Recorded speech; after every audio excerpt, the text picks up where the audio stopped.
నమస్తే అండి. పక్షవాతం, హెమిప్లేజియా, పారాప్లేజియా, పెరాలసిస్, బ్రెయిన్ ట్యూమర్, ఈ న్యూరాలజికల్ డిజార్డర్స్ రావడానికి ముందు ఎమోషన్స్, ఫీలింగ్స్, భయము, బాధ, కోపము, ఓవర్ థింకింగు, ఓవర్గా ఒక విషయం గురించి ఆలోచించడం, చిరాకు, ఫుడ్ సరిగ్గా తినకపోవడం, గట్టిగా అరవడం, తిట్టడం ఇలా ఉంటాయి.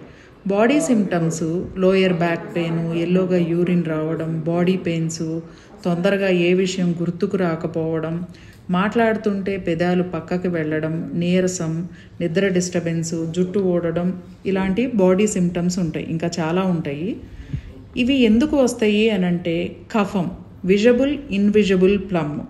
ఇది ఎక్కువ రోజులు గడిచిన కొద్దీ బాడీ ఇమ్యూన్ సిస్టము దెబ్బతిని చాలా పెద్ద ప్రాబ్లమ్స్ని క్రియేట్ చేస్తాయి. ఇది రికవర్ అవ్వచ్చు, హ్యాపీగా మళ్ళీ హెల్తీగా అవ్వచ్చు.